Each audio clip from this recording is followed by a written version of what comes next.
Welcome everyone to the sixth day of Improve Your Endgame with Sagar Shah. Uh, Today I am late by a couple of minutes, in fact, 3 minutes perhaps, and I should tell you the reason for the same is because the topic of today is quite a tough one. And I was preparing for it, I was trying to get everything in order, um, and it's going to be Queen versus Rook. Uh, Whenever I've tried to do something difficult um in in life, I mean, I've not yet finished everything that I want to do, but whenever I've tried to do something difficult and I've felt like, no, this is not something that I can do it, there is something that comes to my rescue always, and I feel that it could be true also for all of you. So if you can just guess, like all the people who are here, I want to start off with a small uh, question. When you feel nervous about something, when you're not able to be sure that you can do it, what do you do to overcome the nervousness? Okay, so let me just give a shout out to people who are here. Alan K. Thomas, welcome. Ajay Kumar, Nivanthaka Veragoda says, love from Sri Lanka. Can you please consider starting earlier in the morning? Phew, that would be too tough. It's already 8 a.m. is quite soon. Amit Mishra, Shahid Hussain, Amay Kanetkar, Rishila, Aditya, Shant Kumar Gudla, Mayur Gundalekar, um, who's drinking his soup, by the way. Good job. Okay, very good. So, Aditya Anand is from Mauritius. Okay, wonderful. So, my question to all of you was, when you feel nervous about something, what helps you in that time? What do you do during that time? Horvath Liviu says, hi from Ireland. Good. Shank says, spend time with friends and laugh. Possible, possible. I ask my mind that I want to play good chess, says Reshu Jain. Okay.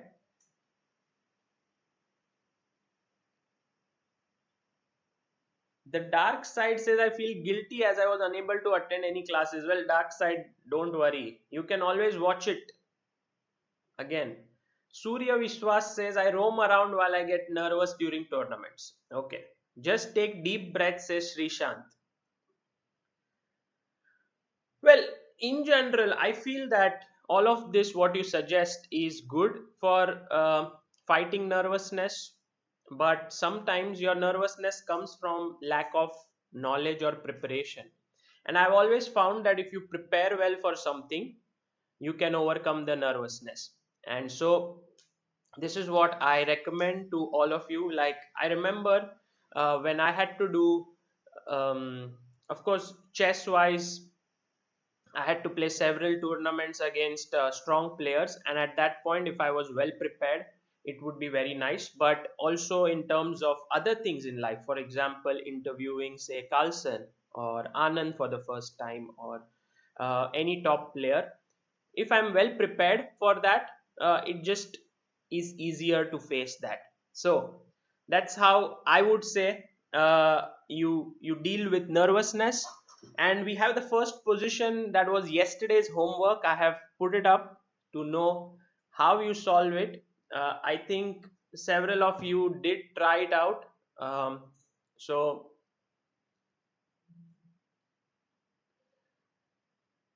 Arun Dikshit says, I thought for 6 hours yesterday but still couldn't complete the solution. Wonderful. Okay, so first of all, this knight is hanging here. Second of all, bishop b6 is coming up. So what white does is he plays king g3. Okay, if there is anyone who's got the right answer, practical thinking has got it right. Okay, wonderful. I think also many of you have said the way to overcome nervousness is to sleep. Okay, Interesting. But you all are assuming that if you have prepared already well, then I think all of what you suggest is good. But first step is to always get well prepared for your encounter, okay, with anything that you do. King g3, okay, and now if bishop b6, then I think you can just play check, or there's another move, check and rook h2 is one way to defend. The other possibility is to play after bishop b6 knight to d3, and then you attack the rook, and if he takes, then you take this guy, and overall it's an easy draw. So first he must take. Now the point is, if you take back, then bishop b6 and it's all over. So white says, okay, I must give a check. So he gives a check, and now if black goes back somewhere, I take, and in fact white will win this. So check has to be met with king to g6, and now you will see that if I take on f2, you take on h5, and this is a right colored pawn over here, so it's winning for black. Right colored pawn in the sense the bishop controls the queening square. Okay, so the only move now is rook to d5, and now black must again find the only move, which is bishop b6, because rook is hanging, also the bishop is hanging, so you play bishop b6, and now white gives a check. King f5 looks like the logical move, and now I take. So it seems like it's over, because when you take king f2, the king is going to stop this pawn, black may win this pawn, white will go on to win this pawn, and it will be a draw. But black turns out to be a smart man, he takes on f3, white recaptures, and then after ab6, what is the result of this position? Can you Can you tell me from yesterday's class? Remember the key squares. What are the key squares for this pawn? And here the last move was AB6. So is black winning this, or is it a draw?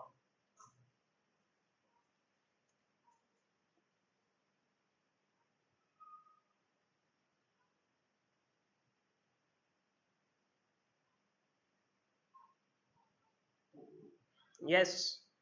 All of you, many of you have found the right answer. That's nice to know. Yeah, Arun Dikshit, if you thought till here, good job. But you just missed one small point. But what is this position? Jayant Saha says draw. No, come on. This is not a draw. Arshia Das says A4, B4, C4 are the key squares. Very good. So black is actually winning here, because it is white to move, and when white plays king e3, king e5, very good. Most of you have said black wins. When you start moving towards here, you will see that black has got the opposition, and whichever way white goes, you go in the other way and get to one of the key squares. So this position is lost. So where did I make a mistake actually in this entire variation that I played? Because white shouldn't be losing this game. So where was the mistake?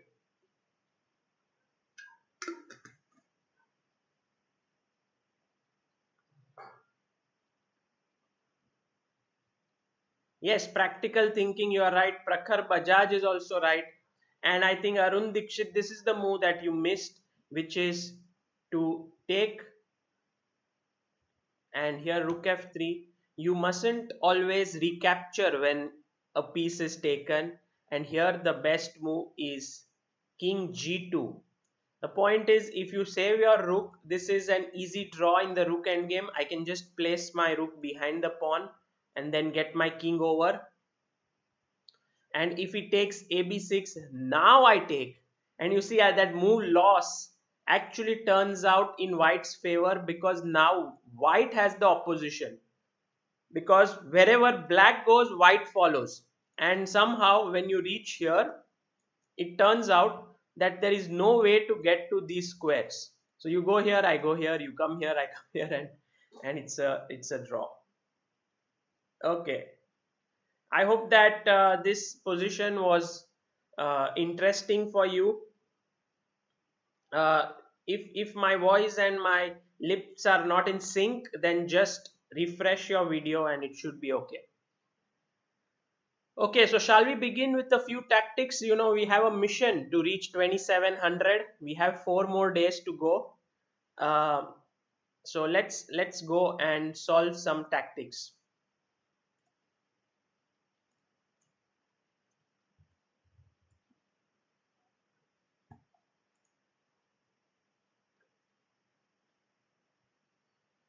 Okay, so let's click here.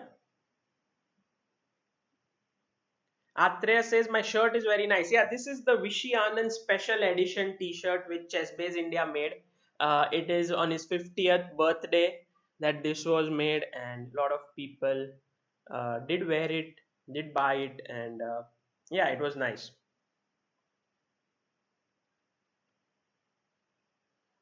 Okay, so let's solve some tactics. And black to move here. Not too difficult, I guess, to start off with. Yes, Ilam Parthi, you are right.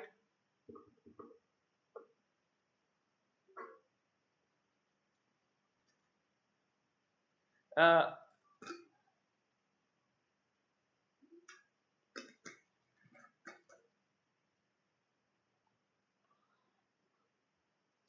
yes, Tanisha Boramanikar, you are right. Also, Sairam Sampath, Pradeep Das, Neev Patel, Reema Singh, Rishila Banerjee. Good job, guys. Ayush Ramteke, Shriyana Malya, Arun Dikshit. Yes, Sarvanan Nandan, the mission is 2700. We are at 2614. Let's see if we can do it. Okay, takes, queen takes, and now we take on f3, and that's good. Okay, what should we do here? We are a piece down, by the way. Always count the material first. That's very important.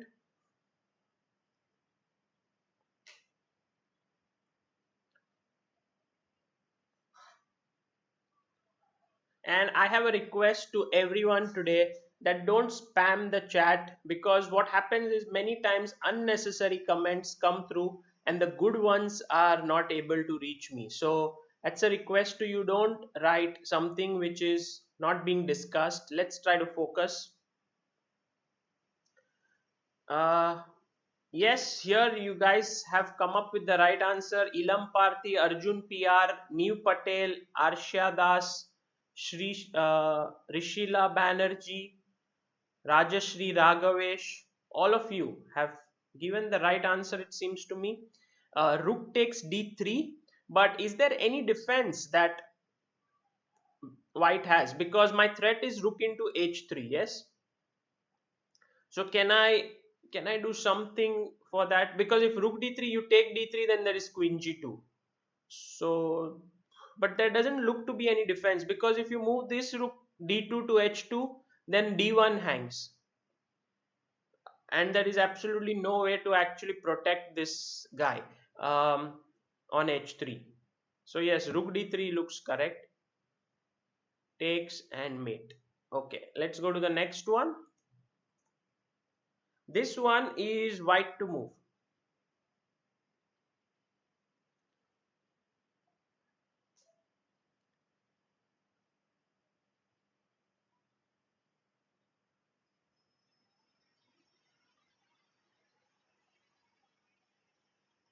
What should white do here?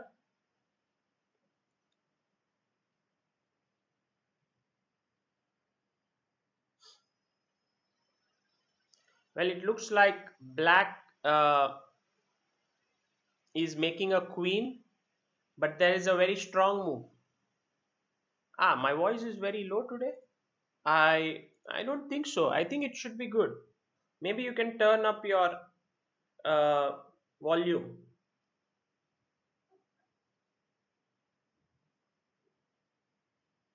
Yes, Ilam Parthi, Sairam Sampath, you are absolutely right. Also, Reema Singh, you are right. Um well, I think first you should begin with also Shriyana Malya, Arjun PR, Abhishek K, Reema Singh, well done. Jan Derrill, uh, Arshia Das, Honi Arora, Sani Deshpande, Chinmay Jagga, Kimaya Virle, you all are right. Bishop to d8, because the point is to take on b6 with the bishop, so that then queen c7 and queen a7 is a mate. And now you give a check and you pick up the rook. And I think very nice was Ilam Parthi going one move ahead and saying that in this position you can play queen h4, stopping the h2 pawn. Because if you have to continuously keep giving checks, maybe it's not enough, it would be a draw. But if you go queen h4, you stop the pawn from queening, and that looks pretty good. Okay, let's go to the next one. White to move here.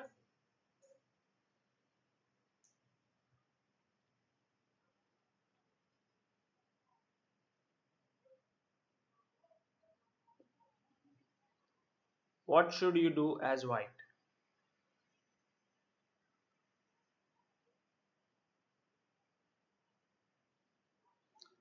Try to think of the best move order to make your moves. I know that there are tactics in the air, but try to make sure that you get it all in the right move order.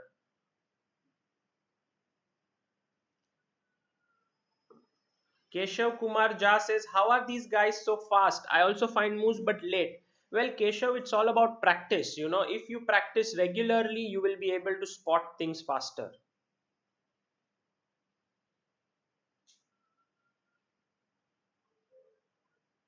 Karan Parik says, I woke up for your class and only slept for a few hours yesterday. I made a cake for my sister's birthday and we had cut it at 12. Very good.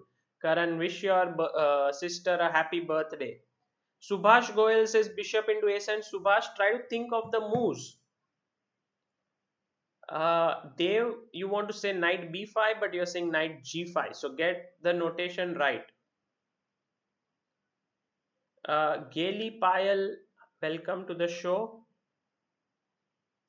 Sani Deshpande, don't miss that queen on a5 can be captured with the bishop, so can't do that. So bishop a7, all of you who are saying bishop a7, king a7, knight b5, king b8, how do you continue this position? Do you take on d6 then? So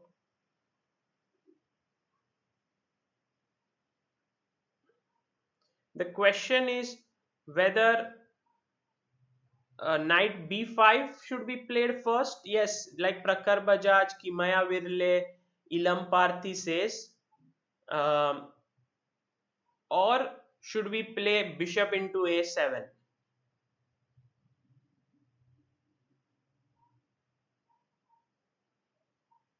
Rishila says, my brother's birthday too. Wonderful, Rishila. Please wish Suparna a very happy birthday. Yeah, knight b5, a6, knight into d6 looks like a clean pawn to me. If knight b5, bishop into c4, then I guess you can interpose the move bishop a7, king a8, and rook into c4. And that also seems completely winning. So, okay, let's do it. Knight b5, and that's the right move. Let's look at bishop a7 because it's not completely pointless. Knight b5, king here, and I think it's a playable position. For example, I take here maybe bishop c4, or can I also play rook c7? Doesn't looks a bit awkward.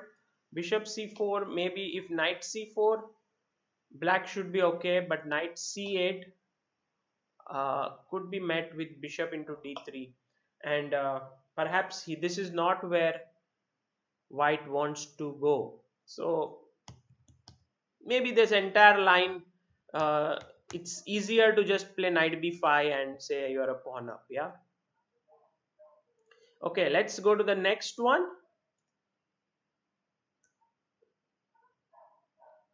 Yes, Harshini, you are right. Knight b5. Shilpa Kalis is my mom dad's anniversary is today. Very nice. Looks like a festive day today. So, a very happy anniversary, Shilpa, to your parents.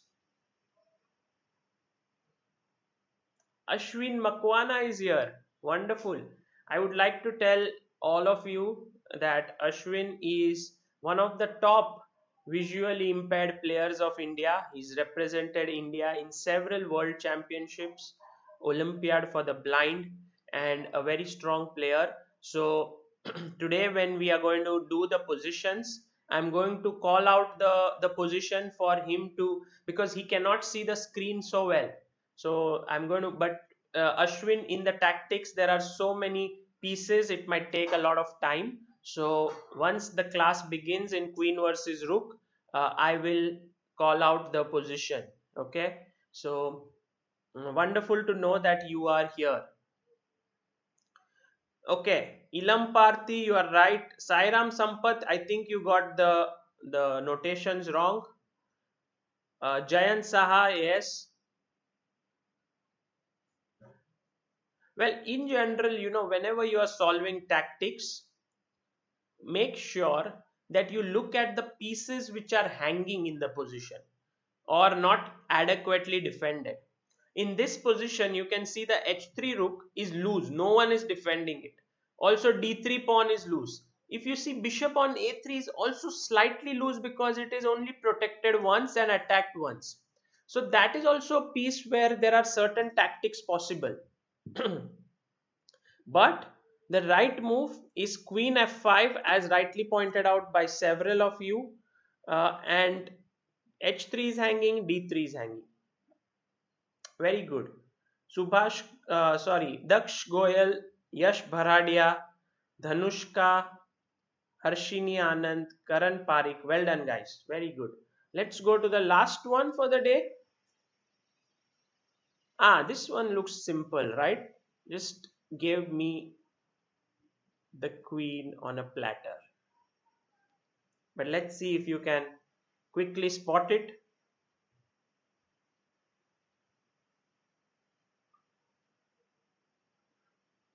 Yes, Neve, you had sent game with Ashwin Makwana, correct? By the way, Ashwin, in one of the sessions we discussed your game with Neve Patel, and that was a very interesting game. The way you attacked was quite creative with h4, although it was not 100% correct.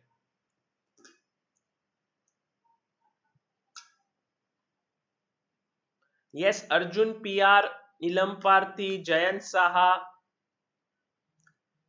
Atreya, Daksh, Pradeep Das, all of you are absolutely right. This one was pretty easy, right?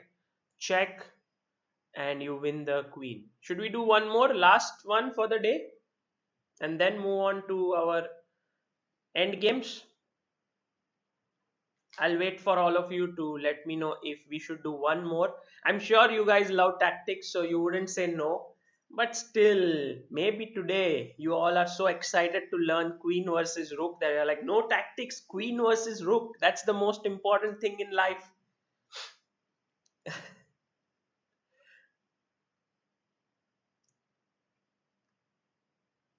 Yes, yes, says everyone. Okay. 100 more, says Siddharth. Okay. 100 more. Maybe we can do a separate session then for tactics. Not today. Okay, everyone says yes. Yeah, there's no one until now. Soham Shirode said no. Mission 2700. Yes, at this speed we may not reach 2700. Yeah, so we may need to do a few more. Okay, everyone says yes. So I must do it. But this one, what's happening? Doesn't, like, isn't it just lost?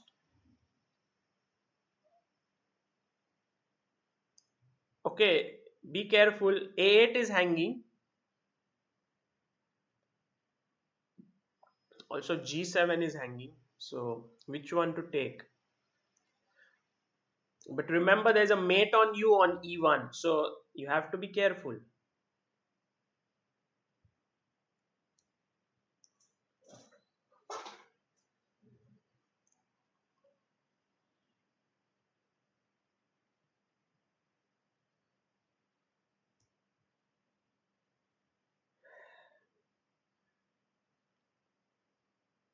So rook g7 or queen a8, that is the question.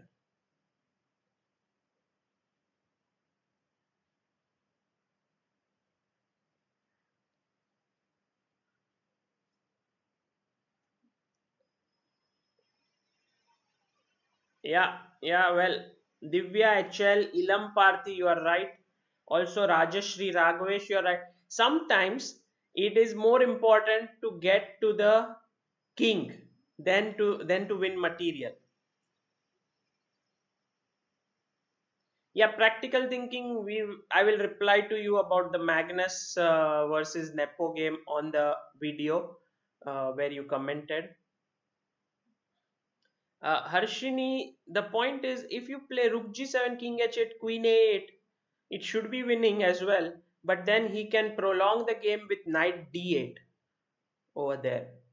So instead, as many of you who are very alert said, Rook takes G7, and now comes the killer move, Rook H7, and you can checkmate your opponent directly. And this is what is known as sharpness, and you must not lose that. You must be always alert. I had to do the next one, but okay, I clicked one more position. Fine, this one. What is this? Isn't it mate in one? It's not mate in one. Okay, it's not mate in one, but it gave me an idea of how to mate the king. It seems. Yeah. This is interesting. Always, I'll tell you how I got to the answer here, because I think it shows how sometimes getting a wrong answer can make you reach the right answer faster.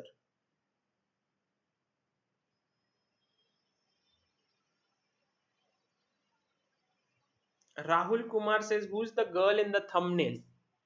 That has to be my wife. But okay, this is mate in one, right? G4.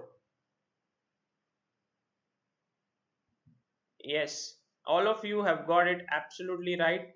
Siddharth E4, D E4, Bishop G4, King F4, uh, G3. That is a possibility. But E4, King F4. What do you do then? Doesn't take. But G4 is just straightforward. Yeah, you win. Mate in one.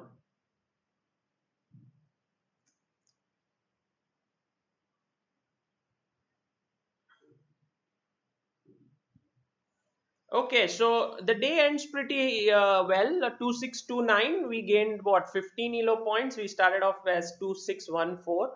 Not bad, not bad. As long as we keep doing it well, that's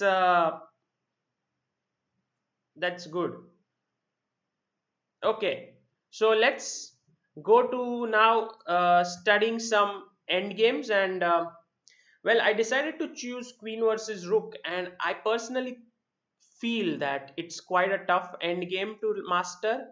At first I felt so, but then as I started doing more and more research on it, or you can say more and more I started to study it, I realized that actually it's not so difficult. And maybe today we'll break this kind of a myth that queen versus rook positions are difficult. So let's start with firstly the most famous position in queen versus rook. It's known as the Philidor position. You remember Philidor was a great man, somewhere in the 1600s or 1700s, and he came up with so many theories in chess that there is a Philidor position in the rook endgame, there is a Philidor position in the queen versus rook endgame. There are so many positions here in dedicated to Philidor. So here the question is white to move. How does white win in this position?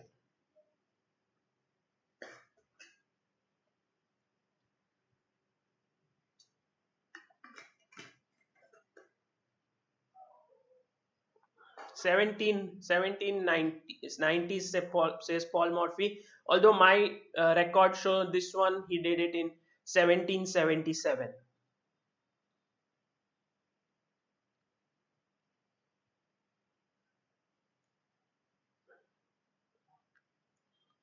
Yes, there's Philidor position also in rook bishop versus rook, rook versus bishop. I think rook bishop versus rook plus bishop versus rook.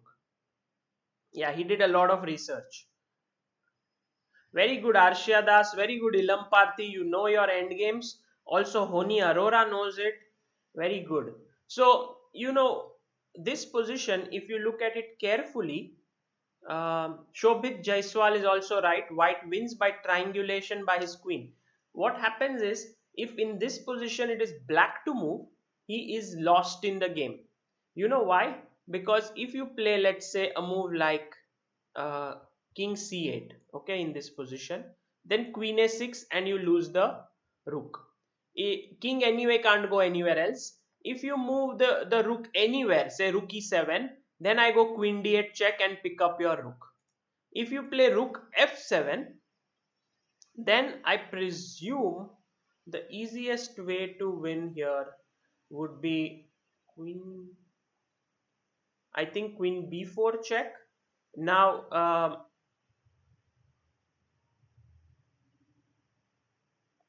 okay, I have to be a little bit careful. Or is there any faster way to win? I'm just trying to think.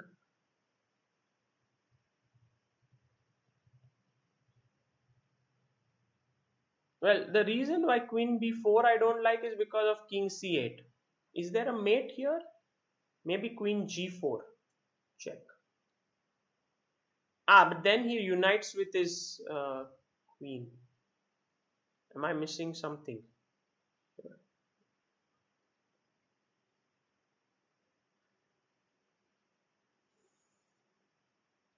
I'm just trying to figure out what is the best way to win here.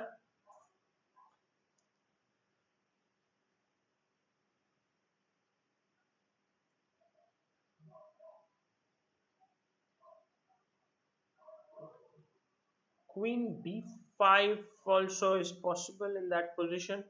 But turns out, like, for example, rook f7. I'm just trying to think. Is there a way to win the rook here? Maybe we can start with queen e5 check, no? Queen e5. So that if king c8, we have queen e8. If we have queen king 8, queen e8. So he goes king a7. Okay. Um, Now we can go check, right? King b8 check, and next move, whatever he plays, he's going to lose his rook. I think so. Well, I'm just a little bit worried about king c8.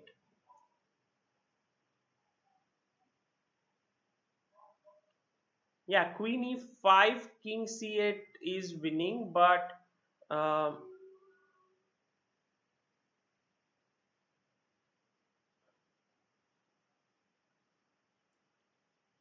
yeah, queen g4, king d8, queen g8, king e7 is coming. Yadu Nath. Yeah, here queen h8 is a mate. So king a8 can be met with queen a2, and then I can pick up the rook because here and you are mate. So just if you think about it carefully, rook f7 is refuted with queen e5, king a8, queen a1, oh, sorry, king 8, queen e8, but king a7,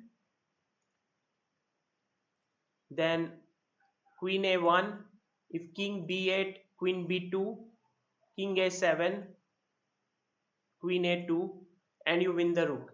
It doesn't matter if he plays king a8 because you give a check and then you win the rook this way. Sorry, you win the king that way. And if rook g7, I think you can do the same thing. You can give a check and win the rook. And if queen rook h7 here, then also we can go queen e5 check, followed by the same procedure. It seems that should win queen a1, king here check, and win this rook. So the rook cannot move anywhere on this rank. It's going to be lost. So next question comes, what happens if the rook decides to move along the files. So rook b3. I think there could be an easy way to win here, but usually when the rook comes this way, you check from here and then you start checking like this and you win the rook. So when the rook went like this, I was beginning to check from here and win the rook that way, while when the rook comes down here, I will start checking from this side and win. Maybe here I can start with queen d4 check like the last time, so that if king a6 there is this mate, and if king b8 then queen h8, king a7, queen g7, king b8, queen g8, and win this rook. So rook can't go to b3, then it goes to b2, then we can once again do the same stuff, and this time check. Next check comes from d4 and you win the rook. And the last one is rook b1. um, Many ways, maybe just directly check from here is winning, but also you can do this entire movement or go from here and check and so on. You will finally win this rook like this. So you realize that actually if this position is brought about by white to move here, it's actually white to move in this position. But if it is black to move, black has no moves. The king moves lose, also rook moves lose everywhere. So this position you should keep in your head completely, and you should remember this as the Philidor position. And so what white usually does is that he plays queen e5 check. Now king c8 is a mate, so black goes king a7 or king a8. Then you give queen a1 check, king goes back only move, and now queen a5. And you will see that by means of triangulation. Why do we call triangulation? Because if you join the three squares, it results in a triangle. By means of triangulation, white has given the move to black now. So it's same position but black to move, and this is completely winning for white. So now say rook b1 check, check, check, and you lose the rook. Okay, so I think this is clear. Philidor's position, very important in this end game.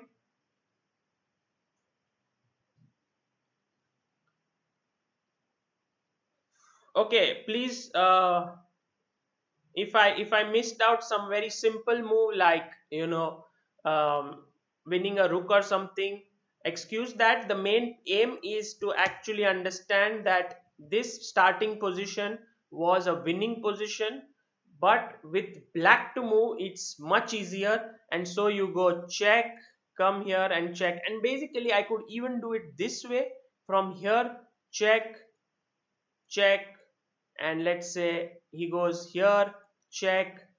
The idea is that I must reach this position with black's move.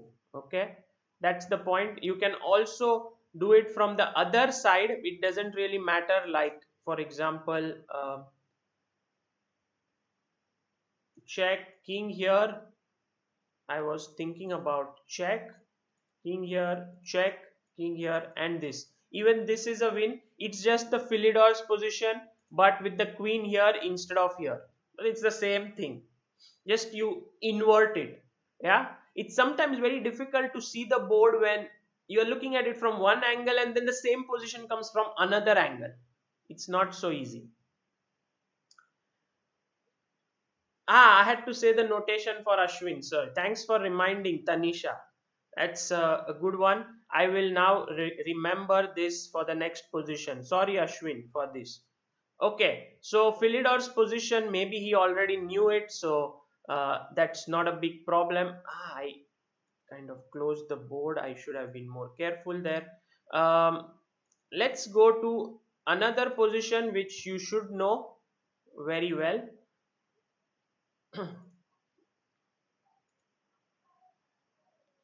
Just a second, let me See if I can.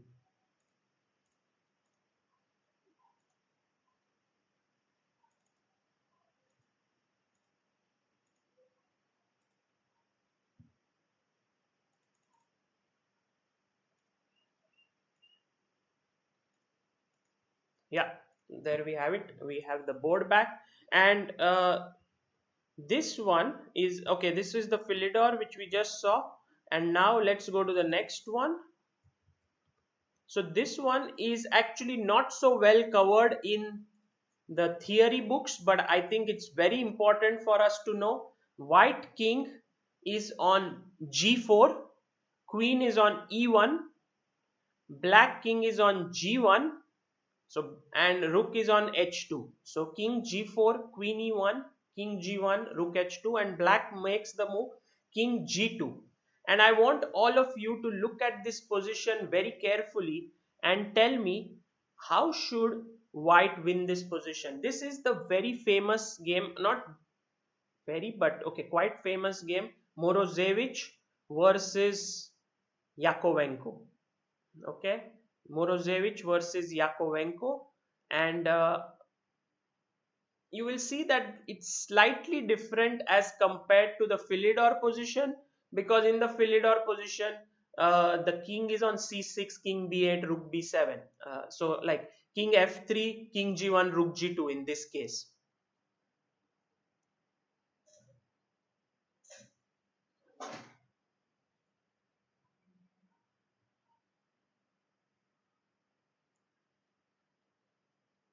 Queen g3 says Jayant Saha. That was played in the game. So I will.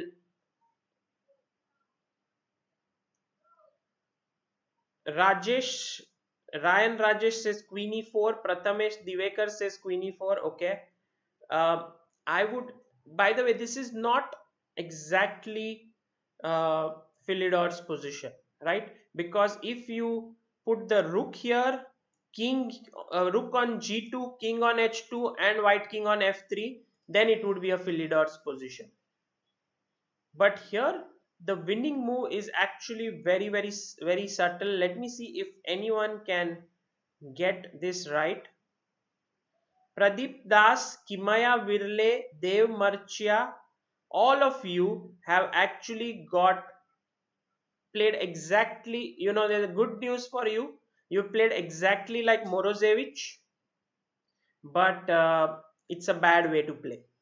You lose. You will be very upset when I show you the answer. Ilam Parthi is the one who's got it right. I think he's the only one who's got it right here. Siddharth Shri Kumar has also got it right. Very good. So remember, guys, when you have to win such a position, now this is something which is very useful knowledge for you in Queen versus Rook, is that when you have to win such a position, remember the Queen acts like the Air Force and the king is like an army. Okay, the queen acts like an air force and the king is like an army. What does it mean? It means that the queen has to go from the far. Don't bring the king. Imagine flights, yes, or the air force airplanes, fighter planes are very close to the ground. They are not very effective. They need to be far off. So in the same way, in this position, the queen should never come so close. Queen g3 check, because after the move king h1 comes the shocking move here. I mean, king f3 was played by Morozevich, who thought that his opponent will now resign because he has to move his rook far away somewhere, and then it will be lost with checks. But what is it that he missed? Can anyone tell me here? What is the move that he missed? Okay, Vishwa Ashok Kumar, welcome from Malaysia.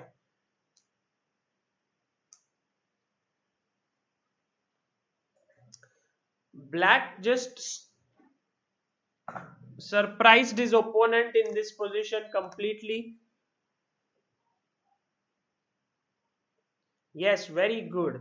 Very good, Shanks. Very good practical thinking. Kimaya Virle, Pradeep Das, Shweta Sadhwani, welcome to the show. And all of you who mentioned Rook F2, excellent guys. This is just so heart wrenching, like it feels as if you did all the hard work for nothing. Wherever the king goes now, you just follow it with your rook. He can never take the rook because um, finally in the game he took the rook and accepted the draw. Because if you keep moving, I'll keep checking. It's called a mad rook, and it is just lost. It's a draw. So therefore, in this position, the right move, and keep this in mind, like the Air Force, queen must you must think about it this way. The king, I play my queen to e5. This is the right move. And the point is, after king g1, I want my king to come closer, but if I come closer, the rook keeps giving checks. But you see, my queen from far is controlling h2 square. So if I come near, he gives me check. I go to h3, there are no checks. This is how the queen and the king work in tandem. Imagine this very position with the queen being very close. There would be stalemate tricks in the position. So I can just say, like for example, in this position, if you go something like say queen e2, king here, and you keep the queen very close, then I give a check, king h3, check, king g3, and suddenly comes this check, and you lose here the queen, or you have to take it, and then it's a stalemate. So that's why I will tell you, keep the queen away. Keep the queen away in this position.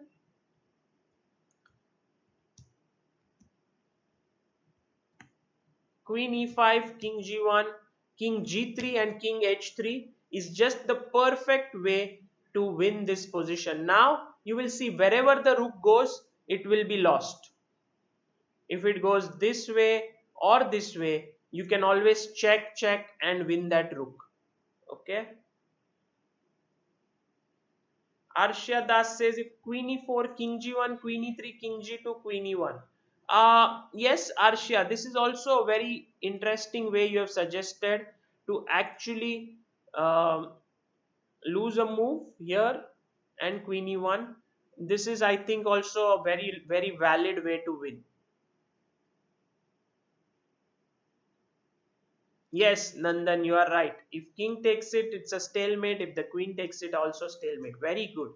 Excellent. So here, thanks for reminding Aditi for the notations. King g2, queen e5, first move is the correct way, and then you win. So what I want to tell you is to remember two positions. One is this one. I think we can call it, how can we call it, the sort of air force position. Okay, I like the term air force because it reminds you, the queen should be far off, not near.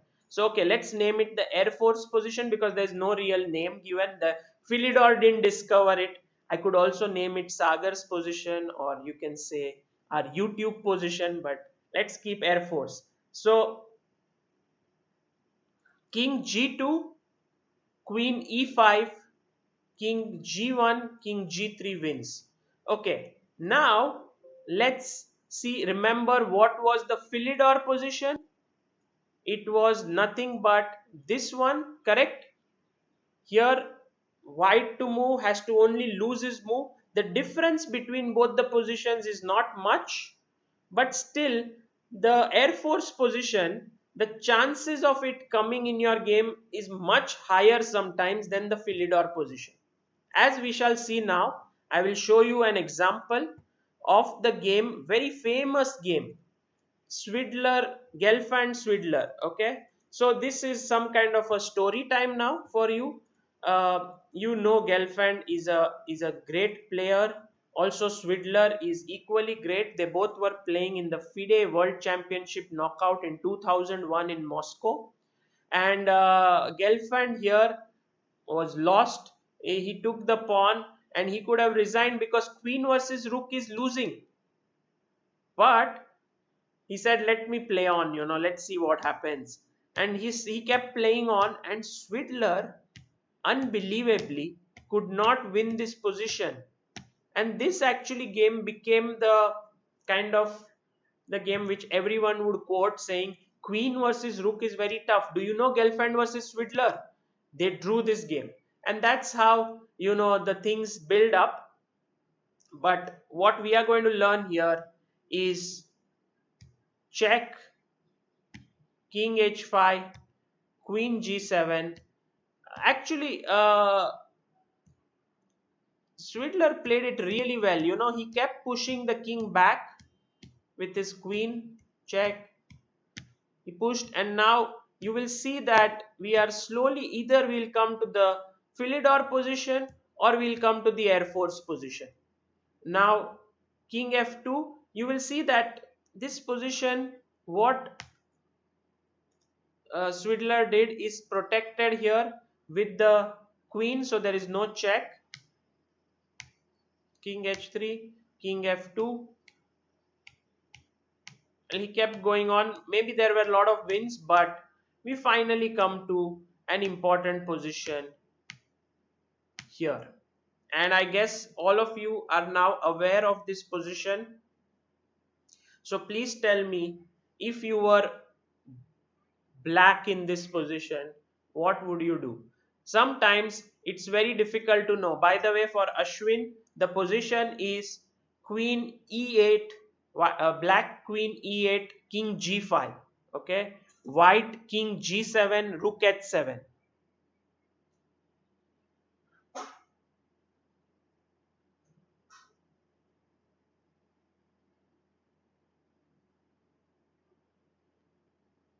Yes, all of you who said queen to e4, very good. You are awake in the class, you are not sleeping, and that is the right move. Like the Air Force in this position, this is the Air Force position.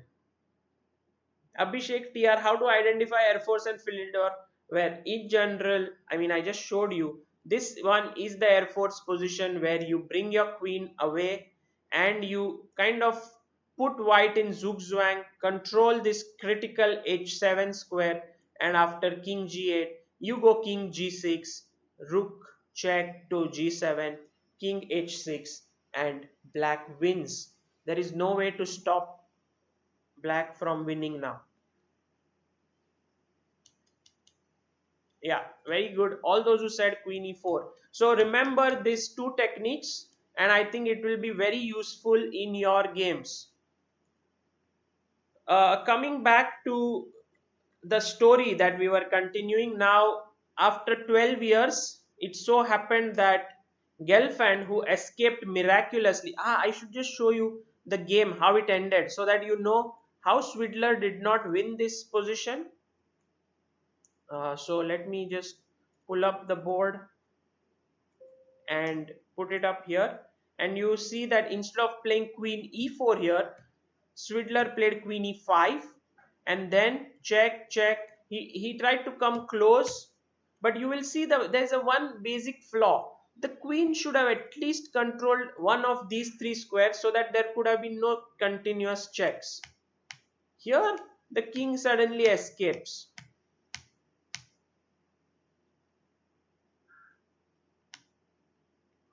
And he really wants to get the Philidor's position, so he plays queen h5, but then he goes here and somehow he's not able to get it. I mean, if it was black to move here, he plays king f6 and it's a Philidor's position.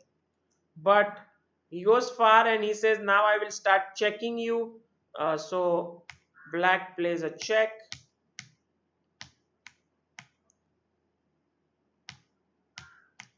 and somehow the 50 moves rule was claimed here, and Swidler had to agree for a draw, which was quite a heartbreaking result for him.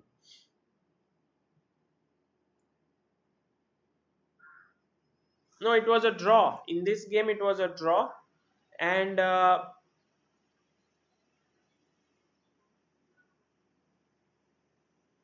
Ashwin says there are four people who are blind and watching your video currently. Wonderful.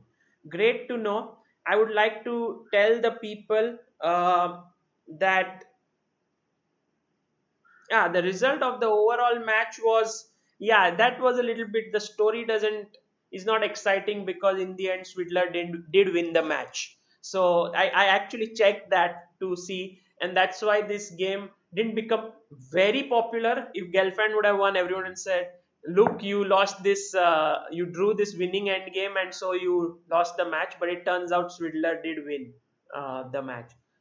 Okay, I have to tell you that in 2018 I got to know a lot of the players from the blind chess community, um, and it was an amazing time I had with them for nearly a year and a half, and I'm still in touch with most of them, where I worked with them, trained them, got to know them. They became very close friends, and I must say that even with the disability of not being able to see the chessboard, they all are such amazing chess players. A few of them whom I can mention are Kishan Gangoli, um, Darpani Nani, Saundarya Kumar Pradhan, Prachurya Pradhan, Aryan Joshi, Ashwin Makwana, uh, and there are several more players who actually can really be playing at a level of 2000, 2100, 2200.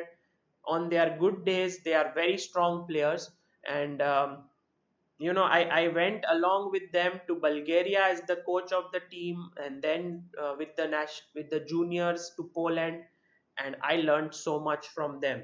So it's great to know that chess is actually one of those games where the blind can fight on equal terms with the visually sighted people, and that gives really a great importance to our sport, because many times you want to play a sport as a visually impaired player, but then the rules have to be changed and then you can only play against visually impaired opponents. But here it's not the case. All you need is a braille chessboard and you can start playing against anyone. And I have actually made a lot of videos on the Chess India channel where I have explained how they play chess, how they write the notations, how they call out moves, because for me it was a very fascinating thing to see them how they were working hard. And of course we worked a lot on the game, and they turned into stronger players, and I hope that we will continue working in the future. So my request to all of you here is that if you know anyone who's visually impaired, who cannot see, teach them chess. Teach them chess, and if they're already chess players, help them to improve, because I think it's one of the best tools for equality. Like, they can chess, they can play against anyone, and if they beat a sighted player, that's really a great feeling for them. It builds up their confidence. Okay, what is the story of the thumbnail? Well, the place, it's a photo of me and Amruta, and the reason why I chose this picture is because yesterday Amruta and me both prepared together for this lecture. She helped me because I felt it was quite a complicated one and I wanted someone to discuss with, so she helped me. And This picture was taken in what is the name of this place? We went for the Kramnik Microsense camp in France. It was near Zurich. So basically, Zurich is Switzerland, but right at the border, there was, sorry, Geneva, not Zurich, Geneva. Right at the border of Switzerland is a small town in France, uh, and that's where this picture was taken. um, we had gone with all these talents of Indian chess, Pragnananda, Raunak Sadhwani, Gukesh, and we were like the managers, and we were just going to some store and getting some food for the kids, and we took this picture. It was a beautiful place, as you can see from the picture. Okay, so let's look at another position now. And turns out the story which I was talking about Gelfand and Swidler. Gelfand after 12 years got another rook versus bishop position, and this time uh, he was white. He had the queen. So he took the bishop against Dominguez. This is in 2013. And the position is white king b5, king Bombay 5, queen f7, black king c8, rook a6. Okay, so four pieces, king b5, queen f7, king c8, rook a6. And the point is, how should uh, you know, White win this? And Gelfand said, now I kind of got nervous. Of course, I was familiar with the ideas of queen versus rook endgame, but in the eighth hour of play and with a lot of emotions involved, it is possible to go wrong. Who better than Gelfand knows that already? He sort of cli- clinged on to that half point against Swidler. Okay, so rook d6, king c5, rook a6, queen e7, king b8. King b8 was played, and now king b5, rook a7. And now I want you to tell me, how should white win this position? Think.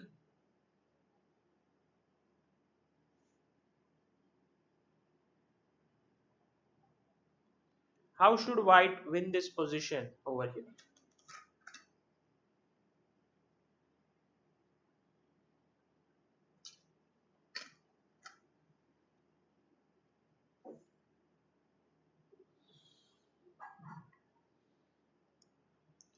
Kumar Dhanapal says, I want to improve my attacking skill in chess. Can you suggest any book? Well, Kumar, we should discuss about books and material later.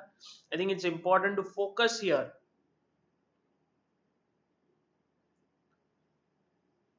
Remember what we have learned, the Air Force position.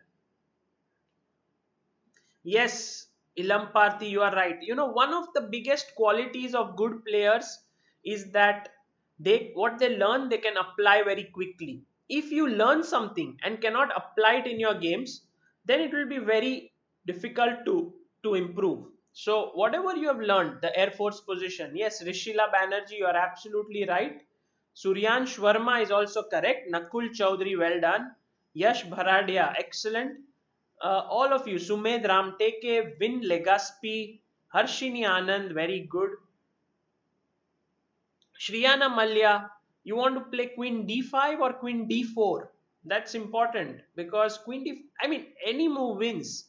Also, New Patel, Arshia Das, you guys are right. Golden Pawn, Soham Shirode, Shivam Chaudhary, Shanks, well done. So the right move is queen d4, queen d8, king b7 and queen d4. Like the Air Force, looking at the key square, the king has to move now and then your king comes in, check and goes here and it's winning. From the far, the queen looks at the position. Okay, so queen f8 check, king c7, queen f4 check, king c8, king b6. This was played in the game. But once again, you will see that Gelfand remembers the queen has to be used like Air Force. He doesn't bring the queen to d6. He keeps it on f4. And after king b6, rook e7, queen f5, king d8, king c5, king c7, queen d5, rook d7, queen e5 check, king b7, king b5, rook c7, queen d5. You will see that actually slowly we reach the some kind of the Air Force position, and actually the exact Air Force position was reached, and it turns out that Dominguez resigned here. So I guess guys, you now are very clear about how to win a queen versus rook endgame. Just bare queen versus rook. Remember, queen on the far side, slowly push the king to the corner, and remember two theoretical positions. This is one of them. This is known as the Air Force position, where you have uh, exactly this position, where you have king b5, queen d4, black has king b7, rook a7. Okay, and the other one is basically the Philidor's position. Someone said, how do I know which position it is? Well, just remember these positions: white king c6, queen a5, black king b8, rook b7. Okay, these are the two. This is the Philidor position, and here all you have to do is triangulate and lose a move.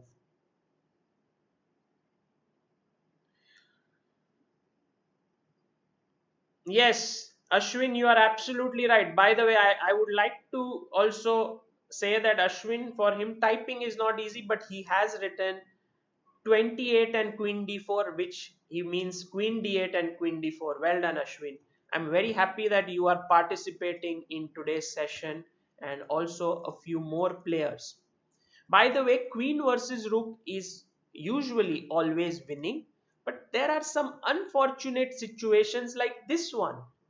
What is happening here? Is the position winning for white, or is it a draw? The position is white king h1, queen e6, black king f8, rook g7.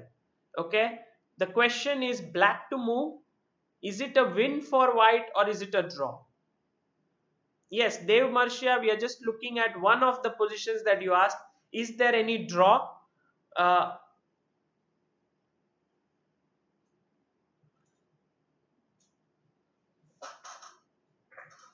and here we see it's a draw. King h1, queen e6, king f8, rook g7. And Ilam Parthi says draw. Rajesh Shri Raghavesh says draw. Anyone else who thinks white can win? Soham Shirode, yes, maybe bishop and knight mate we'll cover in one of the classes. But it's not a very tough one, although I will go over the most important points there. Draw, draw, draw. Very good. Excellent. All of you are thinking draw, but Radha Madana says win. Sangeeta Fatak says win. Okay. Now, the point is, let's think in schemes. Let's not think in individual moves. Let's think, if my king gets to f6. What's wrong if the king gets to f6? Isn't it winning?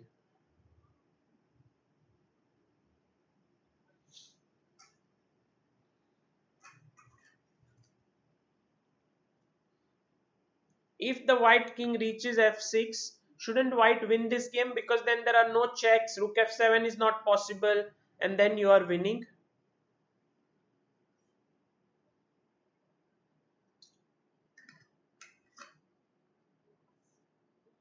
Arun Dikshit, yes, you have always said me to look at Fisher versus Saidi endgame. I hope I will cover it once.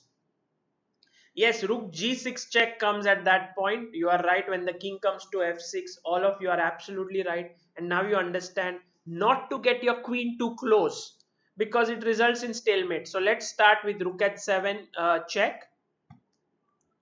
Rook at 7 check, king g2, rook g7, king f3, rook f7. If king goes to the e file, rook e7 loses the queen. So king g4, rook g7, king f5, rook f7, king g6, rook g7. Now king h6, what do? Yes, rook h7. You can't take the rook, so he has to go king g6. Now you can even play rook h6 and just finish off the game. It's a draw. But even if you play rook g7, king f6, and rook g6, again that's a stalemate. Okay.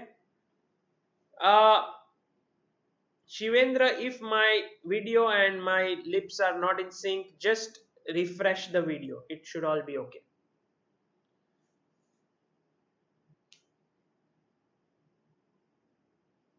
Okay. So this is one exception. Don't let your king get cornered up, and don't bring your queen too close. That is the moral. Again, you see all these positions, we are talking about social distancing in all of them, right? Okay, we come to another important now theoretical positions where the rook side has one pawn. You know, many times the side has one pawn. So like this one here. Can you tell me, is this winning for black, or is this a draw? Sorry, is it winning for white, or is it a draw? So the position is white king f5, queen b8, queen Bombay 8, black king e7, rook e6, pawn on d7, Delhi 7. Is this a win for white or is this a draw?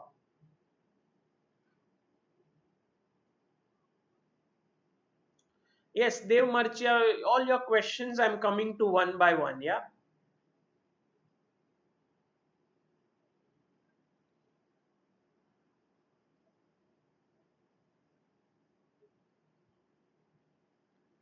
Draw.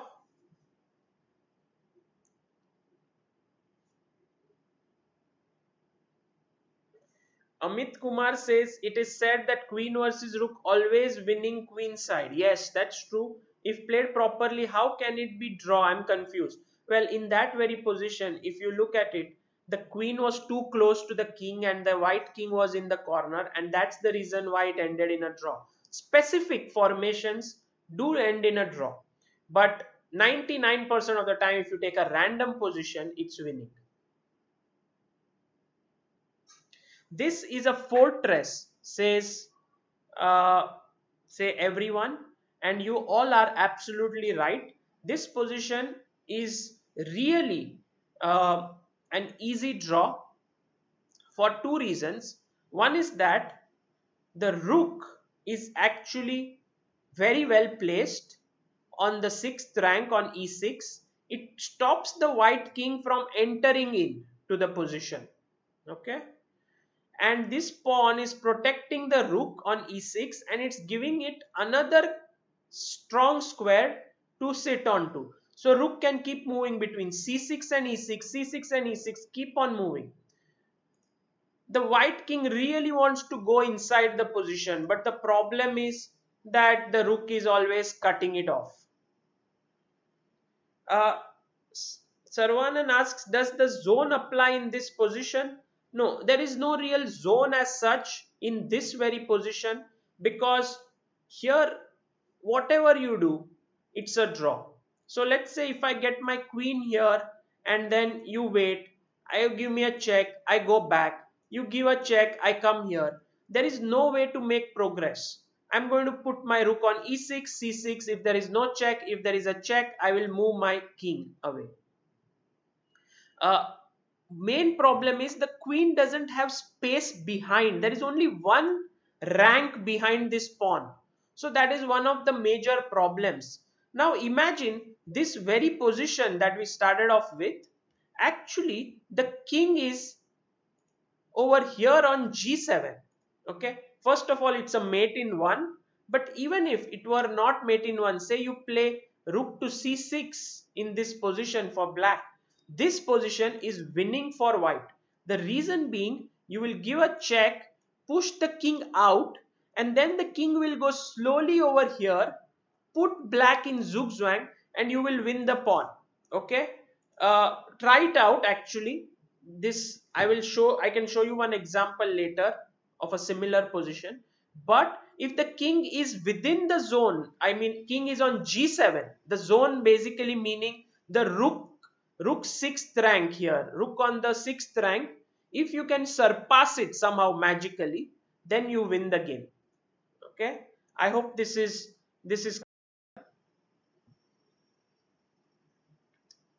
okay.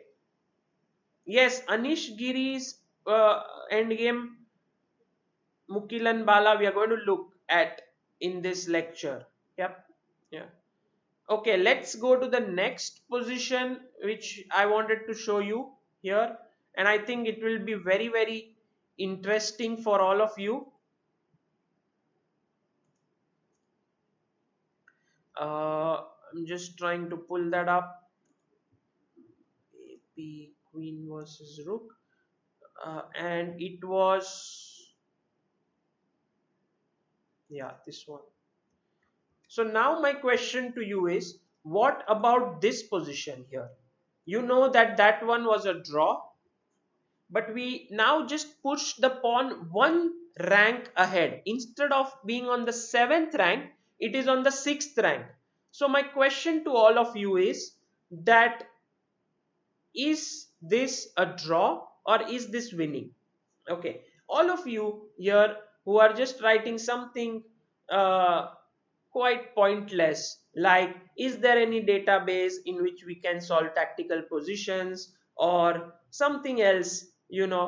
Just avoid. Yeah, try to focus here. The main reason being, I want to see the comments, and I also want to uh, teach here, and both the things are impossible. If there are so many spamming messages, it becomes difficult.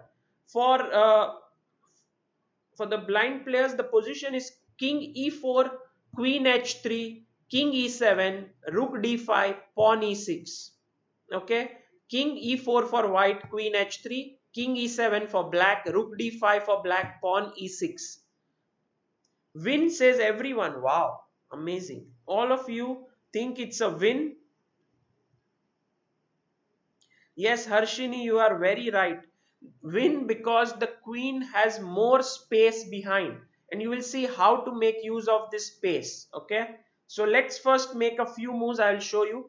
I It looks impossible to win. Okay, like if you think in this terms, that I will give a check, you will come up, then I will find some way to give you check from here. You will go here.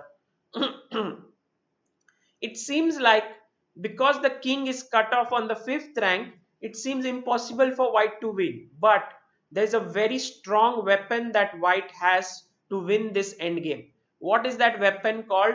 Can anyone tell me? It's known as, there's a term that white has. If someone can tell me, I'll be very happy to know. Mayur Gondalekar says this would win for white, I guess, because there's a rank behind the queen. For Yes, you are right. This is absolutely correct.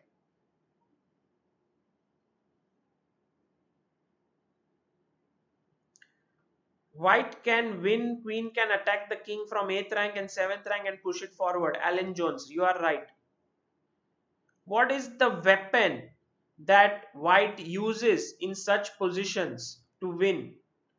It's a very common weapon in many queen versus rook endgames. Yes, very good, very good. Ilam Parthi, Dev Marchya, Ashutosh Agrawal, you are absolutely right.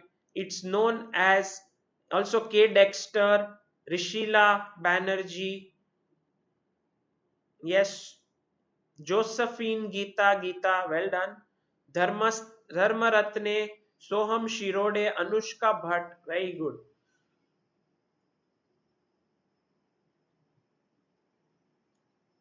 By the way, it's known. Yes, also Abhishek K. Very good. Kartika Sekhar, Nandan, well done. All of you have got it right. Rani Pooja, Siddharth Shri Kumar, Shrutartha Maiti. It's known as Zugzwang. By the way, in my previous sessions, I have mentioned you Zug means move, and last time I had said Zwang means a lack of move. But actually, Zwang is not lack of move, but it is forced to move. So Zwang means you are forced to move. Force. So basically, Zug Zwang. So you are forced to move in that position. A German player who was watching the show wrote an email to me explaining this thing, and I'm happy that I got a chance to correct my mistake. Okay, so Zug means a move, and Zwang means you're forced to make a move. Okay, remember this. And Mayur Gondalekar, you said Zwishen Zug. Zwishen Zug is different from Zugzwang. Zwishen means in between. It's actually, it literally translates to intermediate move. Zwishen Zug. But what we are seeing right now is Zugzwang. So, King f4, Rook f5, King g4. And now you will see comes a check. I bring your king, and now how to put a zugzwang in the position? Can anyone tell me? There's If you keep checking, like for example, you check, I check, he comes here, or you keep checking from here, he goes here. But there is a zugzwang in this position. How to get it? White to move. How to put black in zugzwang?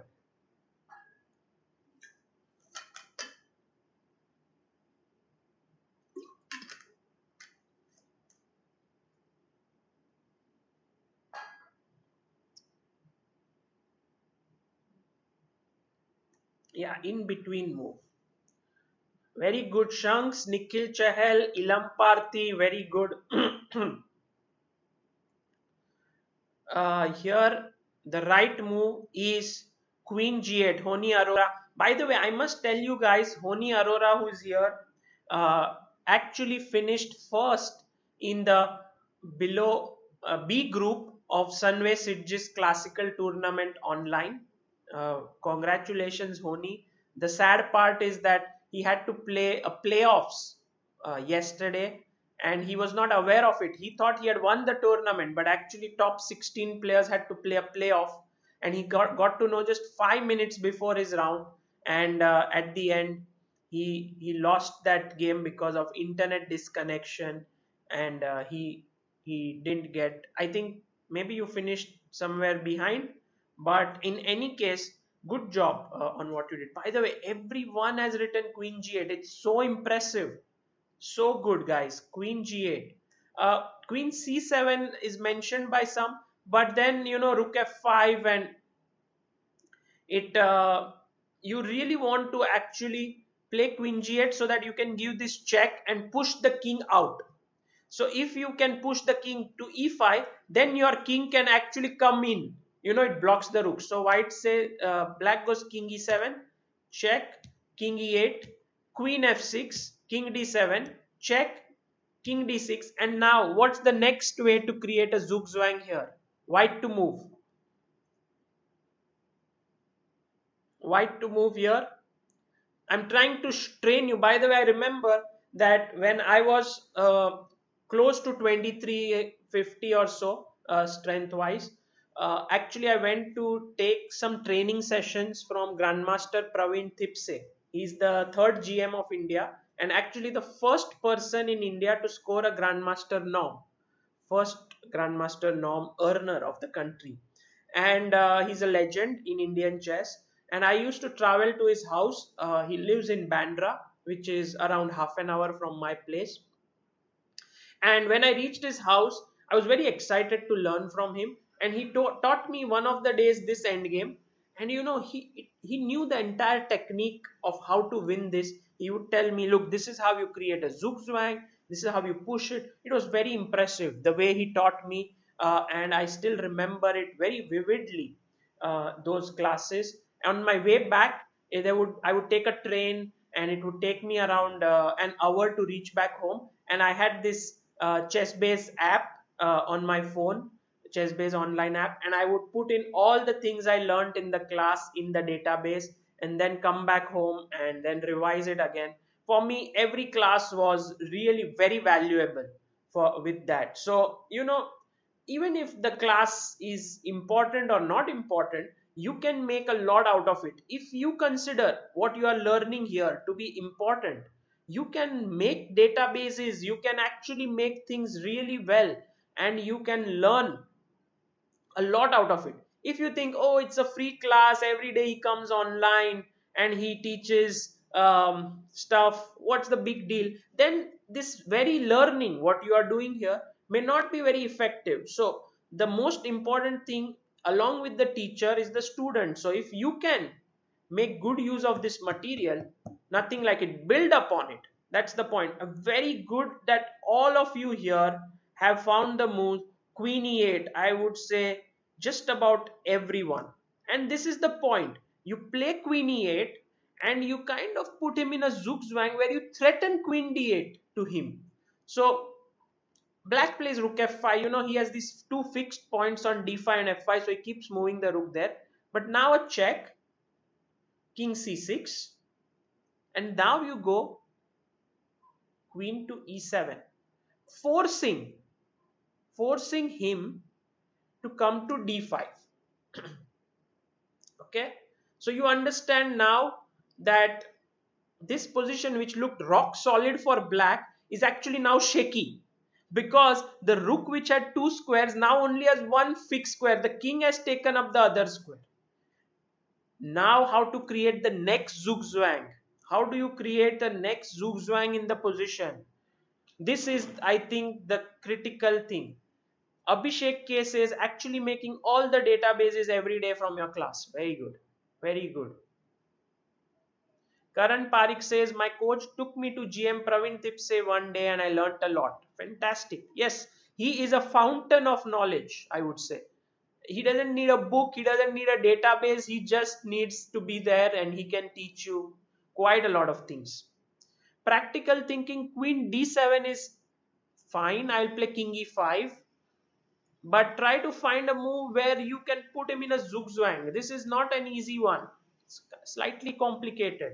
Neev Patel, you are right. You are right. Shivam Chaudhary, Abhishek K.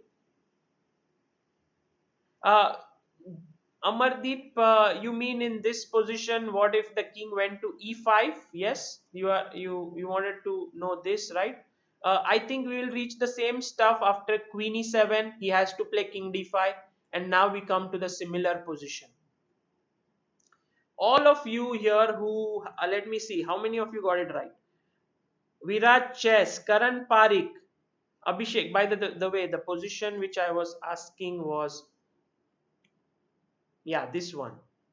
Funny Verma,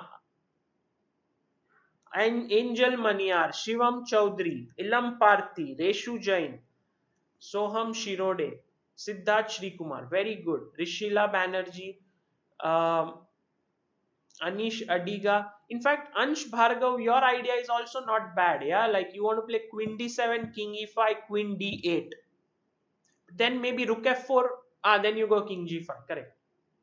But queen d8, king e4 maybe. Yeah, and then queen d6. Maybe yes, you are absolutely right. That could also be a way to create a zugzwang. Uh, now comes queen to c7.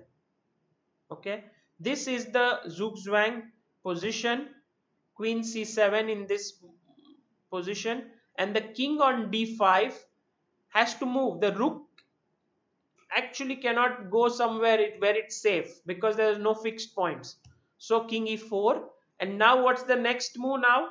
How should white play? By the way, for if Ashwin Makwana, you have missed the position, it's king g4, queen c7, king e4, rook f5, pawn e6. Okay.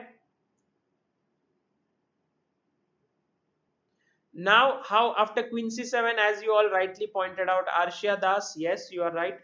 After king e4, what should white do in this position?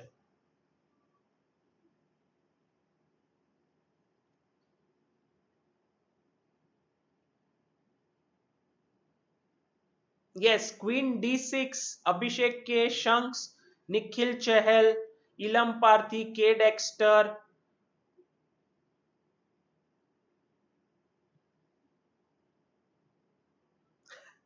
Mayur Gondalekar says all geometry students will benefit from this position. The queen teaching you all the angles. Yes, that's true. Chess is a lot of geometry on the board. Queen d6, very good. All those who said queen d6, excellent. And you will see after rook e5, now you play king g3, king f5, king f3, rook d5, queen f8, king g6, king e4. And it turns out if he went king e5, queen f4 check would come, king g6, king e4, and now queen e7, and there is no way in which the king can defend this pawn, so you have to go rook f6, and now king e5. So by just moving in zugzwangs, like here giving a zugzwang queen d6, and now just letting the king to f5, but in a way now cutting him off and now bringing the king in. It's quite subtle in nature how he managed to do it in this position with, and it was important here. By the way, you can never do this thing on this side of the board because here you don't have your king on c4. Then you could have actually pushed him out here on this side, but because your king is on g4, you have to get the black king on that side, okay, like this, and then push him back now. And you, that once the king enters, you will win the e6 pawn, and then queen versus rook we already discussed, you can win that game. Okay.